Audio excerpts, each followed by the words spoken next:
जय हिंद दोस्तों।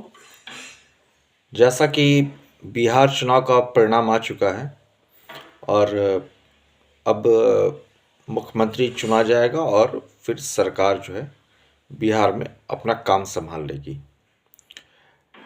लेकिन जो सबसे महत्वपूर्ण बात है वो ये कि अब आगे क्या बिहार में। तो मेरे हिसाब से दो तीन चीज़ें होनी चाहिए जो बिहार में बहुत ही ज़्यादा ज़रूरी है। उसमें से सबसे पहले तो बिहार से पलायन को रोकना है। बिहार से पलायन रुक नहीं रहा है। वहाँ पे जिस तरीके से अभी भी हालात बने हुए हैं उसको किसी भी तरीके से नियंत्रित करना, कंट्रोल करना बहुत ज़रूरी है। तो बिहार सरकार की तो प्राथमिकता सबसे पहले यही होनी चाहिए कि वो किसी भी तरीके से वहाँ से पलायन को रोके। जैसे कि मैंने पहले ही बताया था कि वहाँ पे 10-10, 15-15 हज़ार रुपए की नौकरी के लिए लोग बिहार छोड़ के किसी दूसरे राज्य में चले जाते हैं, तो उसको रोकना बहुत ज़रूरी है। दूसरी बात, बिहार में जो हर साल बाढ़ आता है उसको भी रोकना बहुत ज़रूरी है, जिसके कारण वहाँ के किसान बहुत प्रभावित होते हैं और उनका पूरा का पूरा एक जो जीवन चक्र वो बिगड़ जाता है, खराब हो जाता है। तो ये बहुत ज़रूरी है कि किसानों को किसी भी तरीके से वो जो उनके हालात हैं उनको ठीक किए जाएँ। तो एक तो मज़दूरों का पलायन रोकना ज़रूरी है, एक जो बाढ़ आ जा रहा है उसके पानी को रोकना ज़रूरी है और वहाँ की जो मिडिल क्लास फैमिली है, जो अच्छे एजुकेशन के लिए, अच्छे हॉस्पिटल वगैरह के लिए जो दूसरे राज्यों में चली जाती है, जैसे कि आपके उत्तर प्रदेश में या फिर मध्य प्रदेश में, इसको भी रोकना बहुत ज़रूरी है। अगर इन चीज़ों पे काम होता है और प्राथमिकता के आधार पर अगर काम होता है, तो यकीन मानिए बिहार को बहुत राहत मिलने वाला है। अगर बाढ़ का पानी रुकता है तो किसानों को बहुत राहत मिलता है। अगर वहाँ पे रोजगार के अवसर पैदा होते हैं, अब रोजगार के अवसर का मतलब सिर्फ सरकारी नौकरी नहीं है।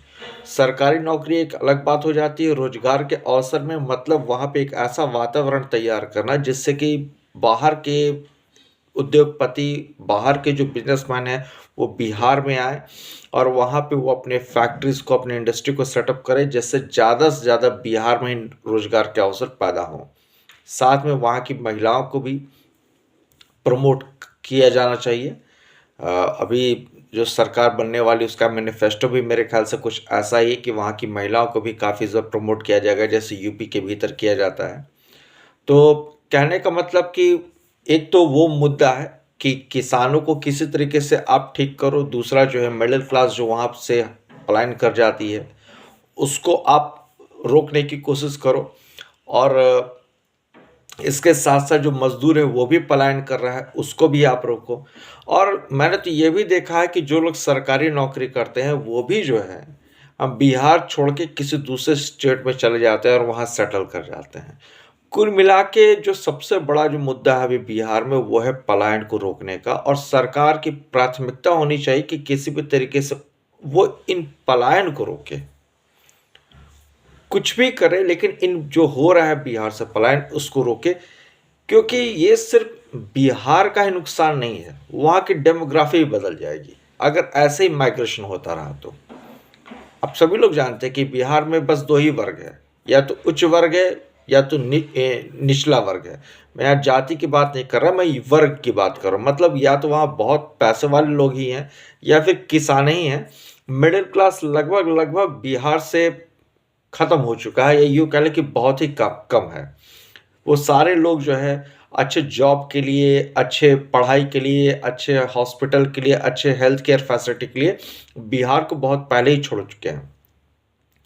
तो अगर इन चीज़ों पे रोक लगता है, इन चीज़ों पे रोक सरकार लगा पाती है तो कहीं न कहीं बिहार जो है फिर आगे तरक्की के रास्ते पे आगे बढ़ जाएगा। तो अब देखना है कि अगले 5 साल में इस पे कितना काम हो पाता है और सरकार जो है वो किस तरीके से इस पे आगे योजना बना के काम करती है। तो आप सभी लोग को बहुत-बहुत बधाई, जिन्होंने इस सरकार को चुना है। सरकार कोई भी हो, मैं हमेशा से कहता रहा हूँ कि सरकार कोई भी हो, लेकिन वो राष्ट्र के लिए, प्रदेश के लिए, राज्य के लिए कार्य करती रहे, वो ज़्यादा ज़रूरी है। बाकी सरकार तो आती जाती रहती हैं, लेकिन प्रदेश का, देश का और राष्ट्र का विकास होते रहना चाहिए। जय हिंद।